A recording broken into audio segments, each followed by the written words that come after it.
President Yoweri Museveni graced a groundbreaking meeting with leaders of political parties represented in Parliament under the Inter-Party Organization for Dialogue, IPOD, in Munyonyo, Kampala.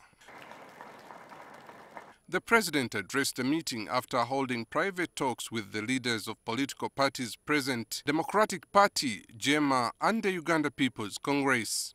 Without directly responding to the leaders who had called for a clear roadmap on the transition from him to another leader, President Museveni said he was not worried about transition, that it was the welfare of Ugandans that preoccupied his mind.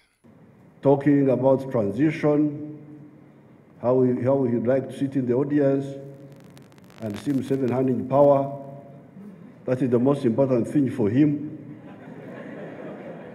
The largest opposition party, the Forum for Democratic Change, FDC, kept its promise to boycott the meeting. The FDC party president's seat on the podium remained vacant.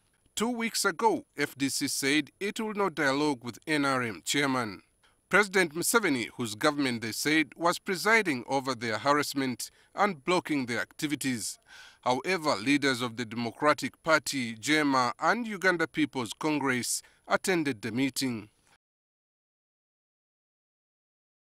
President Museveni lashed out at FDC, saying their boycott showed that the party did not have an agenda for national development.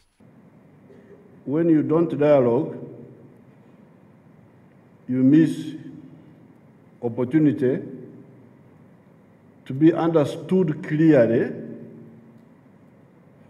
Because when I dialogue with you, I tell you exactly what I think.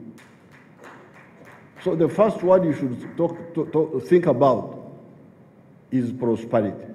The UPC faction leader, Jimmy Akena, who chaired the meeting, said political parties will not achieve much without the input of the ruling NRM party. He added that dialogue is good for Uganda. And while we strive to improve within our parties to ensure that we get the best possible solution, Uganda must succeed. Perhaps with skeptics of the dialogue in mind, DP President Norbert Mao said the opposition will not lose anything talking with the ruling NRM for the good of Uganda. This sentiment was shared by JEMA President Asumani Basalirwa, whose party made a return to IPOD after he won the recent Bujiri municipality election. We need to find common ground, however small. We believe very strongly that if we ignore dialogue, then we will have cursed the future generations. We are here to get assurances and commitment that from today onwards, this country must be guided by human rights and freedoms as they appear in our Constitution. The meeting had 4 agenda items: strengthening political parties to enhance their relevance and effectiveness, promotion of inclusiveness in politics with focus on the youth and women, and improving governance, human rights and observance of the rule of law.